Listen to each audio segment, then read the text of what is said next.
Olá, você com certeza já foi vacinado algum dia, mas você sabe como a vacina age e como ela surgiu? Se isso desperta sua curiosidade, continue assistindo nosso vídeo. Guilherme, Juan, Ariane e Érica, Fabiana, Jamária, Larissa e Gabriel. Somos todos graduandos do curso de Licenciatura em Ciências Biológicas pelo Campus 10 da Universidade do Estado da Bahia. Para entender como funcionam as vacinas, é importante conhecer a reação do seu corpo contra os organismos causadores de doenças, chamados de patógenos ou antígenos. O sistema imunológico é responsável por evitar que um simples resfriado possa levar à morte, através de mecanismos de defesa baseados em dois tipos principais de células, os macrófagos e os linfócitos. Os macrófagos são como segurança de um local. Ao reconhecer um invasor já conhecido como causador de doenças, destroem-no ou estimulam sua destruição pelos linfócitos, que são divididos em três tipos: os T auxiliadores, os T matadores e os B. No contexto das vacinas, o mais importante são os linfócitos B, que são aqueles que, quando maduros e ativos, são responsáveis pela produção de anticorpos que agem aderindo à superfície do corpo estranho, impedindo a reprodução dos micro-organismos e bloqueando a liberação de toxinas. Quando esse sistema desempenha sua função de forma errada ou mais lenta, é possível perceber rapidamente porque é quando surgem sinais como febre e coceira. Mas o que isso tem a ver com o processo de vacinação? A vacina nada mais é que uma substância composta por antígenos que estimulam a produção de anticorpos pelo sistema imunológico, dando imunidade total ou parcial ao vacinado contra doenças que normalmente são virais ou bacterianas. Em alguns casos, pode haver uma pequena febre, mas raramente existe alguma reação séria.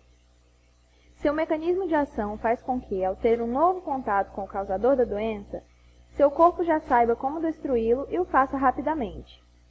Talvez você esteja se perguntando, então, por que algumas vacinas não imunizam permanentemente? Isso acontece porque alguns organismos, principalmente os vírus, têm a capacidade de se fantasiar. Eles provocam mutações em seu envoltório externo, atrapalhando o reconhecimento dos macrófagos e fazendo necessária a produção de novos anticorpos que se encaixem perfeitamente a ele. Existem vacinas formadas por mutantes de micro-organismos obtidos por subcultura e incapazes de causar doença, por suspensões de micro-organismos mortos ou a partir de toxinas bacterianas desnaturadas, mas com capacidade antigênica. Já que a produção de anticorpos não é um processo tão rápido, as vacinas são uma medida de prevenção e não um remédio. É por isso que, se você for mordido por um cão raivoso numa região superior do corpo, a medida mais correta a ser tomada é a aplicação de um soro, que já traz os anticorpos prontos e é de ação imediata, inibindo o vírus antes que ele chegue ao cérebro. A varíola durante muitos anos foi causadora de epidemias mortíferas e de grandes preocupações sobre como evitá-la. Há registros muito antigos de povos asiáticos que utilizavam princípios de imunização parecidos com os da vacina. Na China, por exemplo, as cascas das feridas causadas pela varíola eram trituradas e esse pó era assoprado nas narinas das crianças com canudos de bambu, tornando os pequenos imunes ao vírus. Mas quem levou a fama mesmo foi o médico inglês Edward Jenner, que em 1796 observou que as vacas tinham nas tetas feridas parecidas com as da varíola humana e que as mulheres que ordenhavam, quando infectadas por este vírus, tinham infecções bem mais brandas que as de quem não tinha contato com elas, com aquelas feridas. Foi com base nessa observação que ele recolheu o líquido que saía dessas feridas e esfregou em arranhões que provocou no braço de um garoto, que teve um pouco de febre e algumas lesões leves, mas se recuperou rapidamente. A partir disso, o médico expôs o garoto à versão humana do vírus e ele não adoeceu, provando sua hipótese sobre esse princípio de imunização. O nome vacina é derivado da palavra vaccinia, que é como era chamado a varíola bovina.